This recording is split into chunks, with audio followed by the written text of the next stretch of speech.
Now that you know what this course will give you, let's just make sure that you got everything you need for this course. Here are the requirements. You need JavaScript and React knowledge. There is no way around this. We're going to use JavaScript, we're going to use React, and I'm not teaching you React in this course. I got a complete guide on React for that, and you need to know it because whilst we will not use the DOM elements like divs and so on, we will still build components with React. All the things you'll learn about React in my or some other React course will still be true. Lifecycle hooks, states, props, all these things still apply.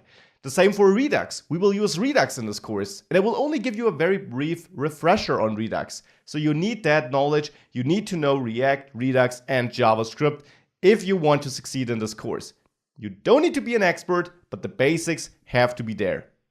Now, you don't need Android, Java, Swift, Objective-C, any of that. You don't need that. We are not going to write that code. We will sometimes have to dive into some Java files, but there we will always just copy some code in we get from third-party libraries. So you don't need to know these languages.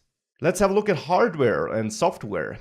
These are, of course, just the soft skills. Now, what do you need from a hardware-software perspective? Well, it depends on which operating system you are and for which platform you want to develop. So we basically have Windows, Mac OS, and we have iOS and Android apps. Now, if you want to develop an iOS app on Windows, and the same unfortunately for Linux, this will not work. Not that great at least. You can use this Expo app we used for the first app to still preview your app on that device. But just because the Expo app wraps your native app, it doesn't really install it on the device. If you want to install it on the device or see it in a simulator, unfortunately for iOS development, you need a Mac. That's a hard requirement by Apple. That's how they are, I guess. There's no way around this.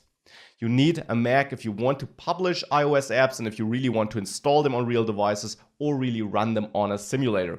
Only the Expo app is supported for Windows. So you can write the code, you can't really see it run except for that Expo app. Now, all the other things here work, however. You can build for Android, and for Mac OS you can build for both platforms. And this is something which you need to know. There is no way around these restrictions. These are important, but that's all you need. If you fulfill the requirements you see here, you can definitely continue. If you want to build for iOS on Windows, you can still continue to learn everything. But ultimately, if you want to release the app, you need a Mac, or at least Mac OS, wherever that runs. So these are the course requirements.